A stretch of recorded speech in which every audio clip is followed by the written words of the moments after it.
car seats. And I say, freeze. And I jump out of the car, go over to the right side of the car. I get them both out of the car, set them on the grassy lawn that was right there next to the road. And I'm just sitting there going, oh my God, I can't breathe. Somebody pulls up behind me, a gentleman that was in his 50s, 60s. He said, are you okay? I said, no, I can't breathe. I think I'm having a heart attack. He all of a sudden gets on his cell phone and calls 911. The next thing I know, ambulances are pulling up. By this time, I'm sort of calming down a little bit, but not much. They get me in the ambulance. They take me to Medical City. And it happens again in the ambulance, and they clocked my heart rate at 184 beats a minute. Well, they keep me for a little while, and basically what happens is doctor comes in and says, young lady, you have suffered what is known as a panic attack. They gave me an EKG, they gave me this, they gave me that, they gave me this, they gave me that, and sure enough, so from that moment on, I developed panic disorder, because it's like once you develop panic disorder, then you have another one after another one after another one after another one. They sent me home from the emergency room with a Holter monitor on. A Holter monitor is a thing that monitors. It's an EKG that's running all the time, and it connects via the phone line to the hospital emergency room, and they're watching your EKG. And that night, I had 17 episodes of PVCs, which are called premature ventricle contractions. That is where the ventricles are the lower part of the heart, the atrials are the top part of the heart. Obviously, the ventricles push, and the atrials accept. Push, accept, push, accept. And it keeps the blood flowing around in your body. And then you have what's called a sinus node, which keeps the rhythm of your heart, which is fueled by different metals, potassium, things along those lines. Okay, what's that one right there? Magnesium. My magnesium pills I take. Okay. They had one. Now, premature atrial contractions are not. You can live all your life with PACs. Okay. But when you have PVCs, those can be dangerous. And if you go into what's called VFib, which is ventricle fibrillation, that's cause for death. That's when you see them get the two things out and they go clear and they go, well, I've never gotten to that stage, knock on wood. But long story short, that was February of 1991. And when you develop panic disorder, you develop a thing called agoraphobia. Agoraphobia is the fear of the marketplace. It's called agora, which is the marketplace, and phobia is fear. What that means in our world is fear of leaving your home because you're afraid you're going to have a panic attack. Well, Victor contacted the Southwest Anxiety Disorder Clinic or whatever, one of the big shots, and I started going there. And I was really bored silly with it because I was thinking, I know more than this guy knows practically. I wasn't going to have this guy delve into my childhood. There was nothing wrong in my childhood that I couldn't deal with. I knew that there was something going on physically with me. And so we went to the top chief of cardiology, Dr. Schwade, in Dallas, and he was the chief of cardiology at the time, and he gave me a stress test, he gave me this, he gave me that. He said, your heart's in great shape. You've developed panic disorder. Well, to make a long story short, looking back on it, I now know the reasons why I developed panic disorder. I developed panic disorder because I had just moved to Plano. I had just opened a business. I had 2 very young children. I had a brand new house that I was trying to get together, a big house I was trying to get, furnished and decorated.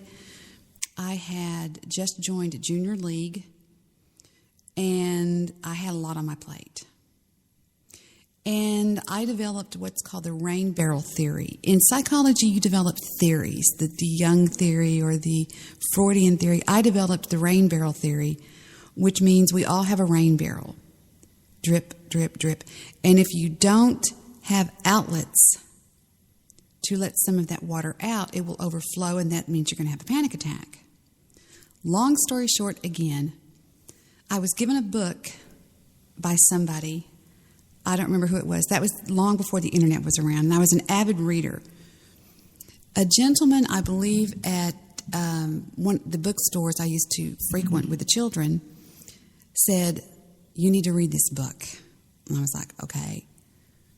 The book was by an author named Claire Weeks. Claire Weeks is a renowned she's from Australia. She's a renowned expert on panic attacks.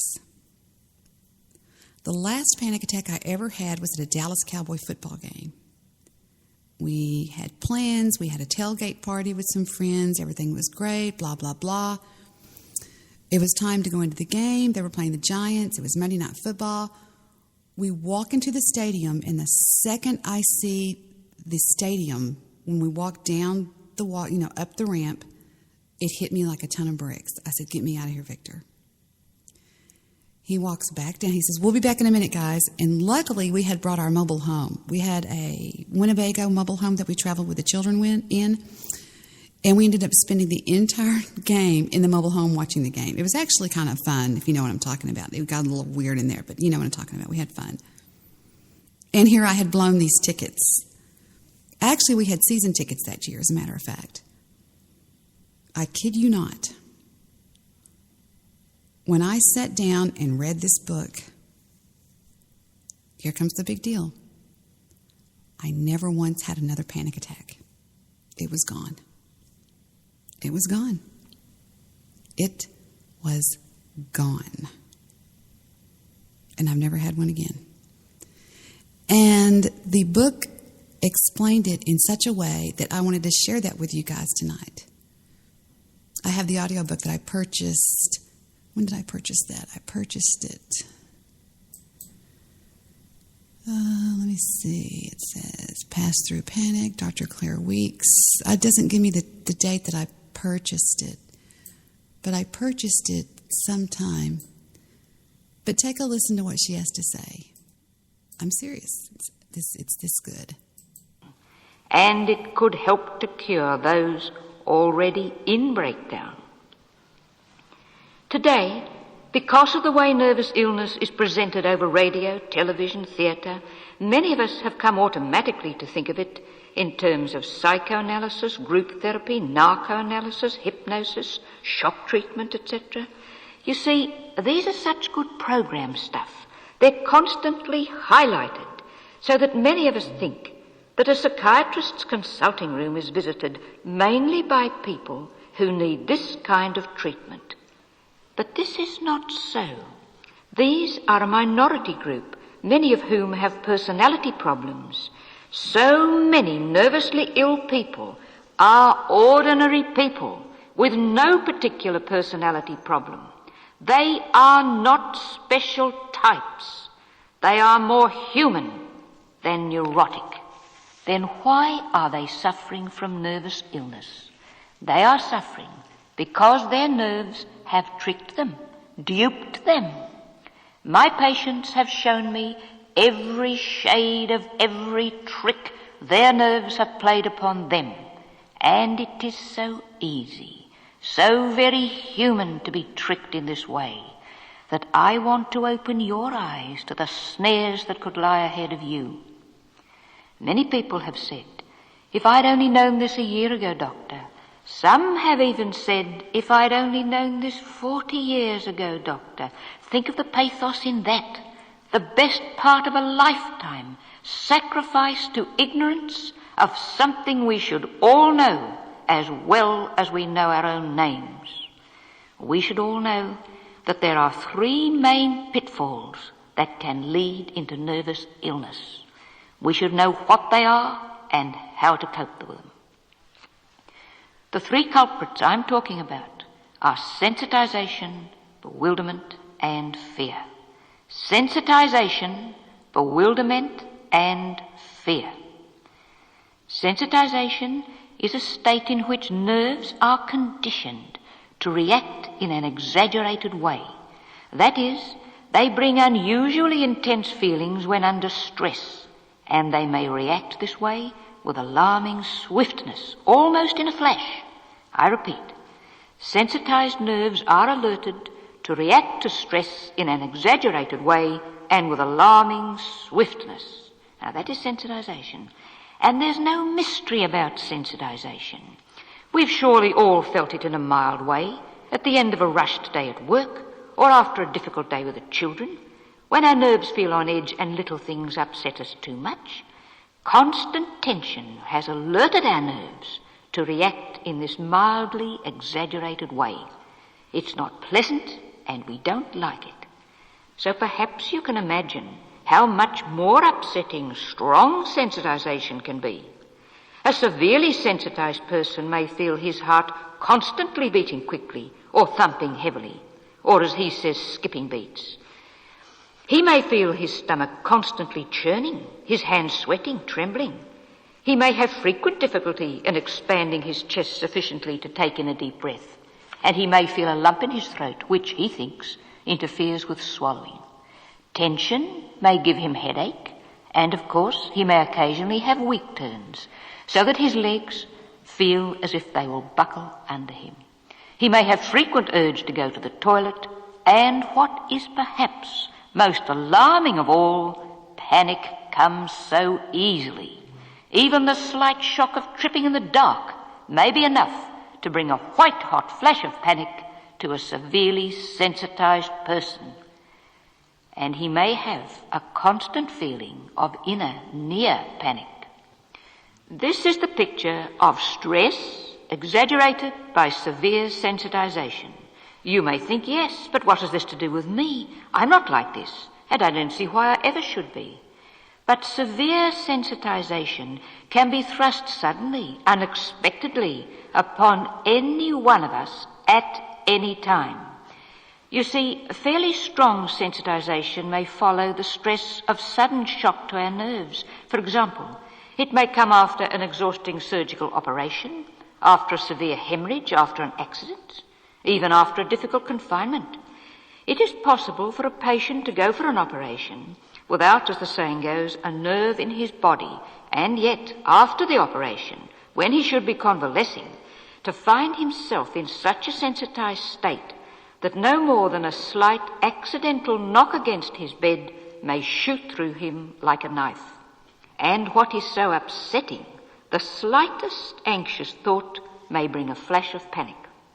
Sensitization such as this can be thrust upon any one of us at any time. So it is essential that we understand it and know how to cope with it.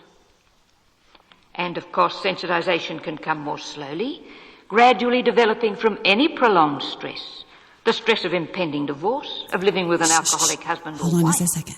And it may follow debilitating illness, too strenuous dieting, severe anemia.